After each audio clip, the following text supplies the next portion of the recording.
রাখবো পড়শি দেশ বাংলাদেশের দিকে, কারণ সেখানে ইতিমধ্যেই কি ভাতের যোগান কমতে চলেছে, কারণ বাজারে চাহিদার তুলনায় কমছে শস্যের যোগান। এবারে কি ভাতে মারা পড়তে চলেছে বাংলাদেশ? চাহিদার তুলনায় বাজারে কমছে শস্যের যোগান, মূল্যবৃদ্ধি আর খাদ্য সংকটের মুখে কি এবারে পড়তে চলেছে বাংলাদেশ? আমনের ভরা মরশুম এবং তখনই বাড়ছে চালের দাম। চট্টগ্রামে বস্তা প্রতি চালের দাম বেড়েছে 300 টাকা, প্রতি কেজিতে দাম বেড়েছে 6 থেকে 8 টাকা। একেবারে আমনের ভরা মরশুম, বাড়ছে চালের দাম। আর এই মুহূর্তে চট্টগ্রামে প্রতি কেজি কাটারি 76 টাকা, নাজিরশাইল 80 টাকা, জিরাশাইল 73 টাকা কেজি, মিনিকেট সেদ্ধ 61 টাকা, আতপ 58 টাকা কেজি। এই মূল্য বৃদ্ধির জেরে খুব স্বাভাবিকভাবেই বাংলাদেশের যে আমজনতা, সাধারণ মানুষ রয়েছেন, তাদের রীতিমতো নাজেহাল অবস্থা, নাভিশ্বাস উঠছে। নুন আনতে পান্তা ফুরোচ্ছে বাংলাদেশের জনতার, এবং মুদ্রাস্ফীতি রোধে সম্পূর্ণ ব্যর্থ ইউনূসের সরকার। আলু পেঁয়াজের পর এবারে চাল আমদানিতে নজর, এবং আমদানি বাড়ানোর পরামর্শ দিচ্ছেন চাল কল মালিকরা। যে খবরে এই মুহূর্তে আমরা নজর রেখেছি, একদিকে অশান্ত পরিস্থিতি বাংলাদেশে, এবং তারই মধ্যে এবারে ভাতে মারার অবস্থা কি হয়েছে, ভাতে মারা পড়তে চলেছে কি বাংলাদেশ? কারণ একদিকে যখন চাহিদা রয়েছে তুঙ্গে, সে সময় কিন্তু যোগান কমছে, এবং আমন ধানের ভরা মরশুম, সেই মরশুমে কিন্তু রীতিমতো চালের দাম বেড়ে চলেছে। এতে নিত্য প্রয়োজনীয় সামগ্রী কিনতে এবং খাদ্য সামগ্রী কিনতে রীতিমতো নাজেহাল অবস্থায় পড়ছেন সাধারণ মানুষ। নুন আনতে পান্তা ফুরোনোর মতন অবস্থা বাংলাদেশের আম জনতার। মুদ্রাস্ফীতি রোধে কি সম্পূর্ণভাবে ব্যর্থ ইউনূসের সরকার, এই প্রশ্ন উঠছে। আমদানি বাড়ানোর পরামর্শ চালকল মালিকদের। আর এই সময় দাঁড়িয়ে পণ্যের আরো দাম বৃদ্ধির আশঙ্কা করছেন অর্থনীতিবিদরা।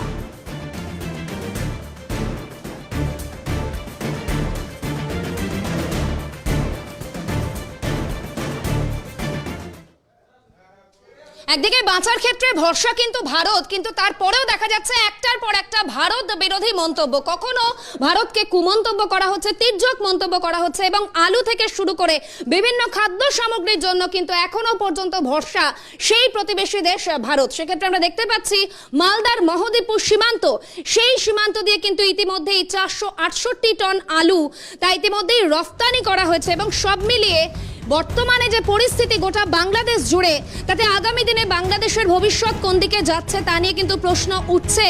এবং এই পরিস্থিতিতে মুদ্রাস্ফীতি কি আরো বাড়তে পারে, এমনটাই আশঙ্কা করা হচ্ছে। ইউনূসের দ্বিচারিতার ফল ভুগছে সাধারণ মানুষ, এমনটা বলছেন অনেকে। ইতিমধ্যেই ভারত থেকে আলু আমদানি করেছে ঢাকা, 468 টন আলু গিয়েছে, এবং ভারত থেকে 10,07,640 ডলারের আলু আমদানি। এরপরেও ভারত নির্ভরতা কমাতে চাইছে ইউনূস সরকার, কিন্তু আদৌ কি তা সম্ভব?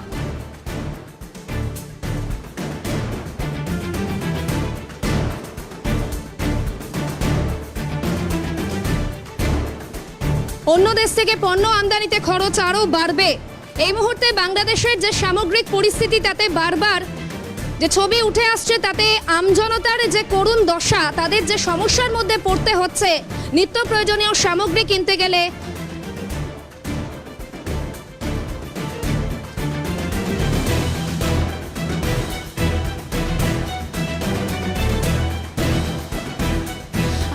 এই মুহূর্তে সরাসরি আমাদের সঙ্গে রয়েছেন আমাদের প্রতিনিধি সমক লাহিড়ী। সমক, যে ছবি আমরা দেখতে পাচ্ছি বাংলাদেশ থেকে, এবং ইতিমধ্যেই যেমনটা জানা যাচ্ছে যে 468 টন আলু ইতিমধ্যেই রফতানি করা হয়েছে, সেক্ষেত্রে কবে গিয়েছে এই আলু বাংলাদেশে, এবং তার পাশাপাশি অন্য কোনো জায়গা থেকে কি, কোন জায়গা থেকে গেছে, এবং অন্য কোনো জায়গা থেকেও কি আলু রফতানি করার কোনো সম্ভাবনা রয়েছে, সব মিলিয়ে কি আপডেট সমক? দেখো, মালদার মহদীপুর স্থলবন্দর এটি রাজ্যের দ্বিতীয় বৃহত্তম স্থলবন্দর।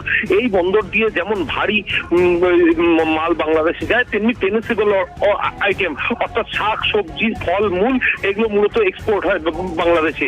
সম্প্রতি যে আলু গেছে একটি এক্সপোর্ট কোম্পানি আসিফ এক্সপোর্ট, সে বাংলাদেশের চাঁপাইনবাবগঞ্জের যে পানামা পোর্ট আছে, সেই পোর্টে মহদীপুর দিয়ে 468 টন আলু সম্প্রতি তিনি পাঠিয়েছেন।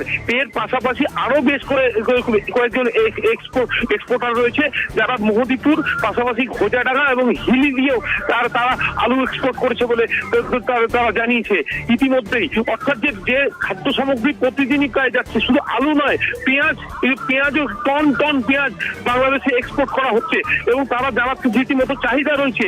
কিন্তু এই ক্ষেত্রে তাদের একটি নতুন সমস্যার সৃষ্টি করেছে বাংলাদেশ। তা হলো আগে যে এক্সপোর্ট হতো, যখন শেখ হাসিনা ছিলেন যখন এক্সপোর্ট হতো সম্পূর্ণ টাকাটা যদি ক্রেডিট হতো এই এক্সপোর্টারদের অ্যাকাউন্টে, তারপরে তারা এখান থেকে মাল পাঠাতো। কিন্তু এখন দেখা যাচ্ছে 30% টাকা প্রথমে দিচ্ছে এবং তারপরে তারা মাল পাঠাচ্ছে। সেক্ষেত্রে একটা অনিশ্চয়তাও দেখা দিয়েছে যে সেই টাকা তারা ফেরত পাবে কিনা, কারণ বাংলাদেশের বর্তমান যা পরিস্থিতি, যা আর্থিক অবস্থা, তার মধ্যে দেখা যাচ্ছে চাহিদাও প্রচুর রয়েছে। কিন্তু এক্সপোর্টাররা জানিয়েছেন মানবিকতার স্বার্থে তারা এখন সরকারি কোনো নির্দেশ আসেনি এবং মানবিকতার স্বার্থেই তারা এক্সপোর্ট করছে। এক্ষেত্রে দেখা যাচ্ছে যে ভারতবর্ষকে সকাল থেকে রাত্রির পর্যন্ত বাংলাদেশিরা গালিগালাজ করে যাচ্ছে, অশ্রাব্য ভাষায় কথা বলছে এই দেশের নেতা নেত্রী সরকার সম্পর্কে, ঠিক এই দেশের মানুষের কাছ থেকেই তাদেরকে খাদ্যের উপর নির্ভর করতে হচ্ছে।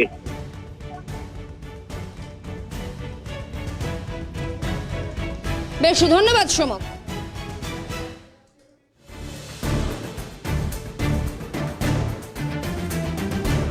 আর এখান থেকে আমরা আমাদের আলোচনা এগিয়ে নিয়ে যাওয়ার চেষ্টা করব। এই মুহূর্তে অর্থনীতিবিদ মহানন্দা কাঞ্জিলাল রয়েছেন আমাদের সঙ্গে। ম্যাডাম, আপনাকে স্বাগত ক্যালকাটা নিউজে। যে ছবি আমরা এই মুহূর্তে দেখতে পাচ্ছি, একদিকে বাংলাদেশে এরকম একটা অস্থির পরিস্থিতি, তার পাশাপাশি আমরা দেখতে পাচ্ছি যে আলু থেকে শুরু করে আরো বিভিন্ন নিত্য প্রয়োজনীয় সামগ্রীর জন্য ভারত নির্ভরতা, কিন্তু তারপরেও আমরা দেখতে পাচ্ছি একটা ভারত বিদ্বেষী মনোভাব ক্রমাগত ইনজেক্ট করার চেষ্টা চলছে। এই পরিস্থিতিতে দাঁড়িয়ে সামগ্রিক বিষয়টাকে আপনি কিভাবে দেখছেন?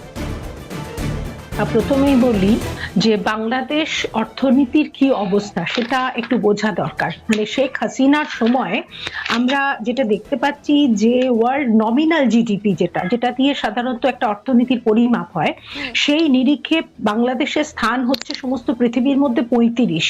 হ্যাঁ, এবং আমরা মানে খুব একটা খারাপ ছিল না সেই সময়।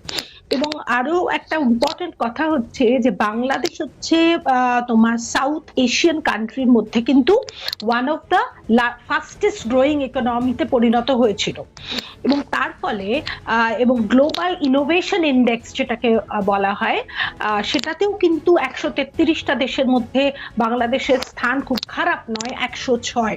এবং সাউথ এশিয়ার মধ্যে কিন্তু সেকেন্ড লার্জেস্ট ইকোনমি ছিল বাংলাদেশ। তাহলে এই জায়গায় এবং কোভিডের পর থেকে কিন্তু একমাত্র বাংলাদেশ ইকোনমি 5% গ্রোথ রেট ধরে রাখতে পেরেছিল। কিন্তু বর্তমান যে পরিস্থিতি, তাতে দাঁড়িয়ে বাংলাদেশের রাজনৈতিক পরিস্থিতি শুধু নয়, অর্থনৈতিক পরিস্থিতি অত্যন্ত উদ্বেগজনক। ওখানকার মানুষদের জন্য অত্যন্ত উদ্বেগজনক। তার কারণ হচ্ছে মূলত অবশ্যই এই অস্থিরতা এবং রাজনৈতিক অস্থিরতা। এবং ভারতের সঙ্গে সম্পর্কের ক্ষেত্রে আমরা যেটা দেখতে পাচ্ছি যে ভারত হচ্ছে বাংলাদেশের সব থেকে বড় এক্সপোর্টার, অর্থাৎ সব থেকে বেশি রপ্তানি কিন্তু বাংলাদেশের ভারত থেকে যায়। এবং তার মধ্যে যেগুলো সব থেকে গুরুত্বপূর্ণ সেটা হচ্ছে খাদ্যপণ্য, যেটা তোমরা একটু আগেই দেখাচ্ছিলে, চাল, আলু, পটাটো, মানে তোমার অন্যান্য শাকসবজি, সমস্ত কিছু। কাজে এই জিনিসগুলো একেবারে সাধারণ মানুষের প্রয়োজনীয় জিনিস। সেগুলোর ক্ষেত্রে যদি সমস্যা সৃষ্টি হয় তাহলে ভুক্তভোগী হয় গরিব মানুষ, মধ্যবিত্ত মানুষ, নিম্ন মধ্যবিত্ত মানুষ। এবং এক্ষেত্রে যদি ভারতের সঙ্গে তারা একটা ঘোষিত বিরোধ তৈরি করে ফেলেছে, তার ফলে অবশ্যই এখনো পর্যন্ত ভারত সরকার কোনো ডিসিশন, ড্রাস্টিক স্টেপ নেয়নি, ঠিক কথাই। কিন্তু পরবর্তীকালে যদি এই জিনিসটা, এই রিলেশনটা খারাপ হতে থাকে, তাহলে আমরা বলতে পারছি না যে কোন দিকে যাবে। তার ফলে আমদানি রপ্তানি দুটো ক্ষেত্রেই কিন্তু প্রভাবিত হবে। এবং অলরেডি বাংলাদেশের মুদ্রাস্ফীতি, জিনিসপত্রের দাম আকাশ ছোঁয়া হয়ে গেছে এবং আরো সেটা বাড়বে। এবং আমরা সবসময় টিভি চ্যানেলে দেখছি, পড়ছি যে প্রত্যেকটা জিনিসের দাম, নিত্য প্রয়োজনীয় জিনিসের দাম এত বেশি বেড়ে গেছে যে সেখানকার সাধারণ মানুষের পক্ষে জীবন ধারণ করাটাই একটা সমস্যা হয়ে যাচ্ছে। একটা চালের দাম যদি, সাধারণ চালের দাম যদি 70 টাকা 80 টাকা হয়, সেখানে তো খুবই সমস্যাজনক। তো এক্ষেত্রে যেটা করতে হবে যে বাংলাদেশ সরকারকে খুব ভালোভাবে কূটনৈতিকভাবে বিচার বিবেচনা করে তবে স্টেপ নিতে হবে। এবং যে উগ্রপন্থী দল, যে ফান্ডামেন্টালিস্টদের হাতে বাংলাদেশ এখন চলে গেছে। ইনফ্যাক্ট কেয়ার টেকিং গভর্নমেন্ট, ইউনূসের সরকার যাদের উপর নির্ভর করছে তারা কিন্তু ধ্বংসাত্মক। এরা কোনো রকমই কোনো পজিটিভ সলিউশন চায় না, কার কোনো মতামত শুনতেও চায় না। এবং এই যে তালিবানি একটা মেন্টালিটি এসে গেছে, এটা কিন্তু বাংলাদেশকে অচিরেই আরো ক্ষতির দিকে নিয়ে যাবে। বাংলাদেশে তো বহু উচ্চশিক্ষিত শুভবুদ্ধি সম্পন্ন মানুষ আছেন, আমরা চাইবো তারা এগিয়ে আসুন, তারা প্রতিবাদ করুন, তারা দেশটাকে বাঁচানোর চেষ্টা করুন। অর্থনৈতিকভাবে, রাজনৈতিকভাবে বাংলাদেশ কিন্তু খুব খারাপ জায়গায় রয়েছে এখন। বেশ ম্যাডাম, আরো একটা বিষয়, আমরা যদি বাংলাদেশের ইন্ডাস্ট্রির দিকে নজর রাখি, ওদের বিগ ইন্ডাস্ট্রি হচ্ছে টেক্সটাইল ইন্ডাস্ট্রি, এবং সেক্ষেত্রে র মেটেরিয়ালের জন্য কিন্তু তারা ভারতের উপর নির্ভরশীল। এবার এই ভারত বিদ্বেষী মনোভাব যদি আগামী দিনেও থাকে, সেক্ষেত্রে তো সেখানেও একটা প্রভাব পড়তে পারে তার। অবশ্যই, কারণ যে জিনিসগুলো মূলত ভারত থেকে যায় তার মধ্যে জুট আছে, ফিশ আছে, এবং টেক্সটাইল তো বটেই, টেক্সটাইলের র মেটেরিয়াল যেটা তুমি বললে। এবার এখানে দুটো জিনিস আছে, একটা হচ্ছে যে র মেটেরিয়াল গুলো টেক্সটাইলের জন্য ভারত থেকে যায় সেটা কিন্তু সাধারণত আমরা বলি অর্থনীতিতে শ্রমনিবিড় শিল্প, অর্থাৎ এখানে বেশিরভাগ শ্রমিক নির্ভর কাজকর্ম হয়। অর্থাৎ বাংলাদেশ থেকে যদি চাহিদা কমে যায় এই টেক্সটাইলের, তাহলে কিন্তু ভারতবর্ষের শ্রমিকরাও কিন্তু কাজ হারাবে, এবং এরা কিন্তু অত্যন্ত গরিব নিম্ন মধ্যবিত্ত মানুষ, গ্রামের শ্রমিক। এবং সেখানে আমরা দেখতে পাচ্ছি প্রায় 24% কিন্তু এক্সপোর্ট হয় এখান থেকে, ভারত থেকে। কাজে এই ডিমান্ড বা চাহিদা যদি বাংলাদেশ থেকে কমে যায়, তাহলে কিন্তু ভারতবর্ষের বেকারত্বের ক্ষেত্রেও এটা একটা ঋণাত্মক প্রভাব ফেলবে। হ্যাঁ ম্যাডাম, আরও একটা বিষয় যদি আমরা নজর রাখি, যে যদি ট্যাক্স পেয়ার, দুই দেশের ট্যাক্স পেয়ারের দিকে যদি আমরা নজর রাখি, সেক্ষেত্রে ভারতের যত ট্যাক্স পেয়ার রয়েছে তার তুলনায় তো বাংলাদেশের সংখ্যাটা অনেকটাই কম। কারণ আমরা জানি একটা দেশের বাসিন্দার সংখ্যা হচ্ছে গোটা দেশ মিলিয়ে 17 কোটি 18 কোটি, এবং ভারতের 140 কোটি। তো সেক্ষেত্রে যে ট্যাক্স পেয়ার রয়েছে তার সংখ্যাও খুব স্বাভাবিকভাবে এদেশে বেশি অনেকটাই। তো সেক্ষেত্রে যে একটা ভারত বিরোধী মনোভাব এবং নির্ভরতা কমাতে চাইছে, এই নির্ভরতা কমানোর যে কথা বলা হচ্ছে বারবার, এটা কি আদৌ সম্ভব, নাকি পুরোটাই দিবাস্বপ্ন দেখানো হচ্ছে অন্য যে বেসিক সমস্যাগুলো রয়েছে সেগুলোর থেকে নজর এড়ানোর জন্য? দেখো, নির্ভরতা কমানো মানেটা কি? নির্ভরতা কমানো মানে এখন তো সারা বিশ্বটা হয়ে গেছে একটা বিশ্বায়িত পৃথিবী, আমরা বলি সারা বিশ্বের একটা দেশ আর একটা দেশের সঙ্গে যুক্ত, এবং তাদের সঙ্গে রাজনৈতিক সম্পর্ক যাই হোক না, কূটনৈতিক সম্পর্কটা বজায় রাখতে হবে। চীনও আমাদের সঙ্গে তাদের একটা রাজনৈতিক বৈরিতা রয়েছে, বা নানা সময় আমরা দেখেছি, সেটা গালওয়ান বলো বা অন্যান্য জায়গাতেও চীনের সঙ্গে রাজনৈতিক একটা বিরোধ ভারতবর্ষের আছে। কিন্তু তাই বলে কি আমরা চীনের সঙ্গে বাণিজ্য বন্ধ করে দিতে পেরেছি? পারিনি তো। এরকম এটা বুঝতে হবে। আর আরেকটা বাংলাদেশের ক্ষেত্রে খুব ক্ষতিকারক জিনিস যেটা হয়ে যাচ্ছে, যে বাংলাদেশটা চলে যাচ্ছে ওই তালিবানি কিছু মানে মানুষের হাতে, যেটা খুব ভয়ানক। ভয়ানক অর্থাৎ আমি যেটা প্রথমেই বললাম, যে এই যে ফান্ডামেন্টালিস্ট গ্রুপ, এরা দেশের মানুষের অর্থনৈতিক, রাজনৈতিক কোনো বিষয় মাথা ঘামায় না। তারা তাদের নিজের মতটাকে জাহির করতে চায় এবং সেটা প্রতিষ্ঠিত করতে চায়। এবং ভয়ের ব্যাপার হচ্ছে যে তুমি যদি লক্ষ্য করো, এই তালিবান ব্যাপারটা শুরু হয়েছে কোথা থেকে? আফগানিস্তান। আফগানিস্তানের অর্থনৈতিক অবস্থা কি? আফগানিস্তান হচ্ছে poorest in south Asia. South Asian সমস্ত কান্ট্রির মধ্যে সব থেকে দরিদ্র হচ্ছে আফগানিস্তান।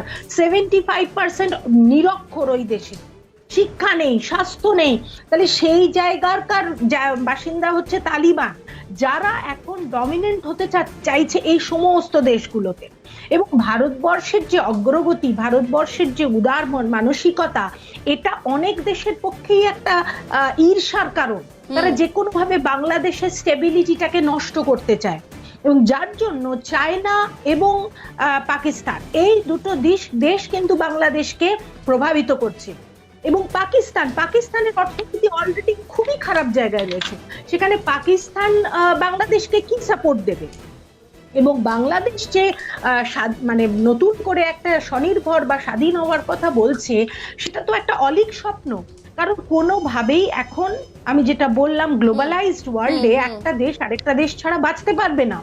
রপ্তানি আমদানি চালু রাখতেই হবে, সে যেমন সম্পর্কই হোক না কেন। কূটনৈতিক সম্পর্কটা বজায় রাখতে হবে। কাজে যদি অর্থনৈতিকভাবে একটা খুব খারাপ জায়গায় চলে যায়, সাধারণ মানুষ কিন্তু খুব বেশি দিন চুপ করে থাকবে না। এখন নয় এই অত্যাচার সহ্য করছে কারণ একটা কেয়ার টেকিং গভর্নমেন্ট, ইউনুসের অ্যাকচুয়াল স্ট্যাটাস নেই, ইউনুস গভর্নমেন্ট একটা কেয়ার টেকিং গভর্নমেন্ট। একদম। কাজে বেশি দিন মানুষ কিন্তু এটা সহ্য করবে না। যখন তাদের পাতে টান পড়বে, তাদের ভাতে টান পড়বে, তখন কিন্তু মানুষ খুব বেশি চুপ করে থাকবে না। কাজে খুব বুদ্ধি করে ভেবে চিন্তে এগোনো উচিত। এবং অত্যন্ত দুর্ভাগ্যজনক যে ইউনুসের মতো নোবেল জয়ী একজন উচ্চশিক্ষিত মানুষ তিনি মানে এইভাবে কাজ করছেন, এটা আমরা সত্যি ভাবতেও পারি। কারণ আমরা ভেবেছিলাম ওখানকার মানুষ পরিবর্তন চেয়েছে, সেটা এক জিনিস, কিন্তু ইউনুসের হাতে এসে যে একটা তালিবানি সভ্যতা, তালিবানি সংস্কৃতি দেশে তৈরি হবে, এটা কিন্তু আমরা ভাবতেও পারিনি। এবং আরেকটা চিন্তার ব্যাপার বলে রাখছি যে এই যে চায়না বা অন্যান্য আশেপাশের যে দেশগুলো, এরা কিন্তু এখন এই তালিবানদের কিন্তু ভীষণ প্রশ্রয় দিচ্ছে। যেমন আমরা জানতে পেরেছি যে চায়না তারা এই তালিবান অ্যাপয়েন্টেড যে অ্যাম্বাসেডার, তাকে ওরা ক্রেডেনশিয়াল দিচ্ছে এবং অফিসিয়ালি মুখেও বলছে যে না, মানছি না, কিন্তু এদের ক্রেডেনশিয়াল গুলোকে কিন্তু ওরা অ্যাকসেপ্ট করছে। এবং শুধু চায়না নয়, আমরা দেখতে পাচ্ছি রাশিয়ান পুটিনও কিন্তু টেররিস্টদের লিস্ট থেকে তালিবানকে বাদ দিয়েছে। তার মানে কি? তার মানে তালিবানদের ওরা টেররিস্ট ধরছে না। এটা খুব চিন্তার ব্যাপার। এটা রাশিয়া এই কাণ্ড করেছে। এবং আফগানিস্তান তো রয়েইছে, বেশিরভাগ দেশ, ইরান, কাজাকস্তান, উজবেকিস্তান, মানে ওই জায়গা সমস্ত দেশগুলো কিন্তু তালিবানদের কিন্তু ওরা কিন্তু প্রশ্রয় দিচ্ছে। এবং এই জিনিসটা কিন্তু ভয়ঙ্কর হয়ে যাচ্ছে এবং ধীরে ধীরে এটা কোন পথে যাবে? কারণ ভারতবর্ষ অলরেডি সন্ত্রাসের একটা অনেক অভিজ্ঞতা আছে, কাশ্মীর একটা অশান্ত জায়গা, সেখানে যদি বাংলাদেশও এই শুরু করে তাহলে কিন্তু অবশ্যই ভারতের ক্ষেত্রেও এটা প্রভাবিত হবে।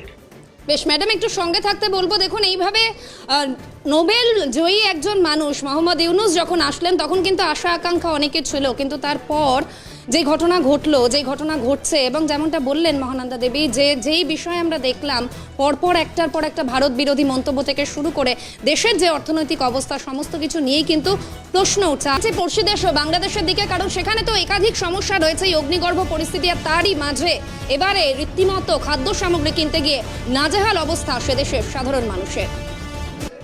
অলিভ অয়েল, বডি অয়েল, কবিতার মতো ত্বক, জাগায় মনে নতুন সুর। আমি আরো একবার যাওয়ার চেষ্টা করবো মহানন্দা দেবীর কাছে।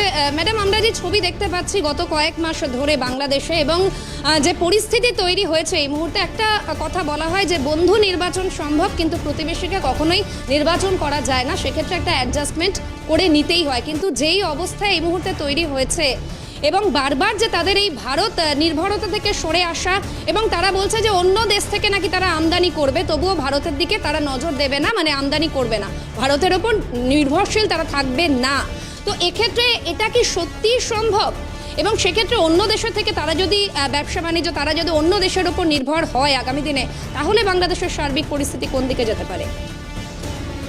শোনো, কার উপর ওরা ভরসা করবে? ওরা পাকিস্তানের উপর ভরসা করবে? পাকিস্তান নিজেই তো মানে অত্যন্ত দুর্বল অর্থনীতি, তারা কি সাহায্য করবে? তারা শুধু ওই রাজনৈতিক ভাবে ওদের উস্কানি দিতে পারে যে ভারত আমাদের শত্রু, তোমাদেরও শত্রু, এই ধরনের জিনিস করতে পারে। এর বেশি কিছু করার ক্ষমতা পাকিস্তানের নেই। আর কে আছে? আর রইলো বাকি চীন। চীন অত্যন্ত একটি মানে কি বলবো, সব দিক থেকে অত্যন্ত কূটনৈতিক ভাবে হ্যান্ডেল করার মতো একটা দেশ। কারণ চাইনিজ ইকোনমিটা এমন জায়গায় চলে গেছে যে সারা পৃথিবীতে তারা ডমিনেন্ট।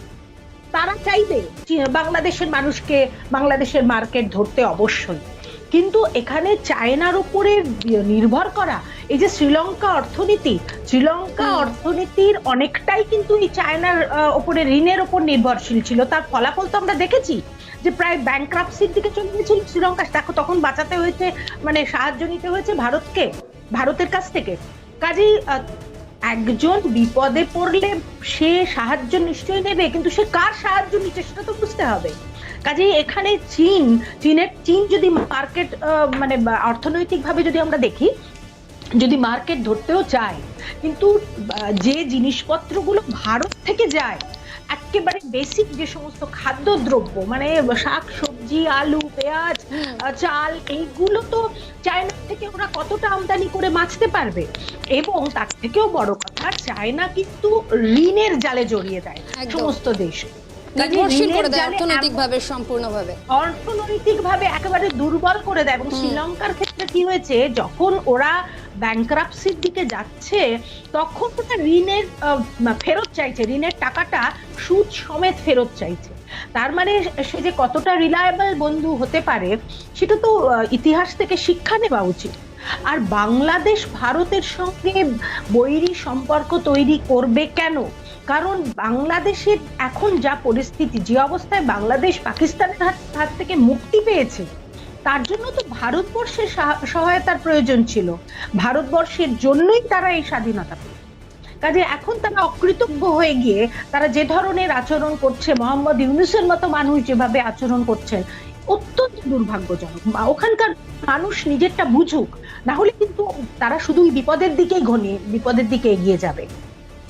একেবারে ম্যাডাম, এবং এখান থেকেই আজকে আরও একটি বিজয় দিবস, বাংলাদেশের 54তম বিজয় দিবস, এবং সেখানে দাঁড়িয়ে আপনি যেহেতু এই কথা উত্থাপন করলেন, তাই 1971-এর সেই সময়কার কথা হয়তো এই সময় অনেকেই ভুলে গিয়েছেন, ওই দেশের সবাই হয়তো ভোলেননি, তবে অনেকে ভুলেছেন।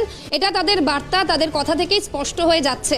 তো জিওগ্রাফিক্যালি একেবারে ভারতের পকেটে থেকে সেখানে কি এতটা ভারত বিরোধিতা আদৌ সম্ভব, সত্যিই সম্ভব, নাকি পুরোটাই একটা মানে কটাক্ষ, একটার পর একটা বাণী, কোনোভাবে ভারতকে একটু নিচু দেখানোর প্রবণতা জাস্ট? দেখো, এইটা হয়েছে মূলত ইউনূসের নীতির জন্য।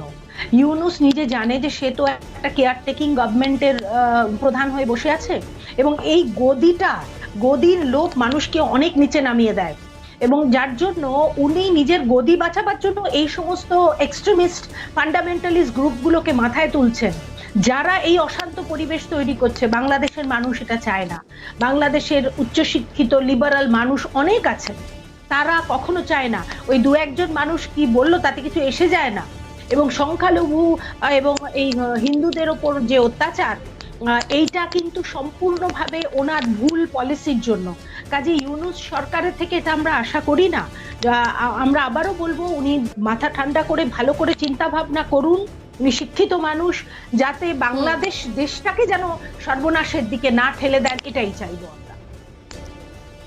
ধন্যবাদ ম্যাডাম। আমি কথা বলছিলাম অর্থনীতিবিদ মহানন্দা কাঞ্জিলালের সঙ্গে, এবং এই মুহূর্তে বাংলাদেশের সার্বিক পরিস্থিতি আমরা বোঝার চেষ্টা করলাম, এবং যেই পরিস্থিতিতে এখন রয়েছে বাংলাদেশ এবং সেখানকার মানুষ, এই যে ক্রমশ একটা ভারত বিরোধী মন্তব্য ভেসে আসছে সেই দেশ থেকে, এবং সার্বিক পরিস্থিতি, দেশের অভ্যন্তরীণ পরিস্থিতি, যেখানে নিত্য প্রয়োজনীয় সামগ্রী বাজারে গেলে রীতিমতো ছ্যাঁকা খেতে হচ্ছে সে দেশের মানুষকে, নাভিশ্বাস উঠছে সাধারণ মানুষের, এই পরিস্থিতির কি আদৌ অবসান সম্ভব, নাকি এই পরিস্থিতিতে যাতে সাধারণ মানুষের নজর না পড়ে সে দেশের, সেই কারণেই এই একটার পর একটা মন্তব্য এবং অন্য কোনো জায়গায় দেশের মানুষদের বিজি করে রাখার একটা প্রবণতা লক্ষ্য করা যাচ্ছে, আসল সমস্যা থেকে নজর ঘুরিয়ে?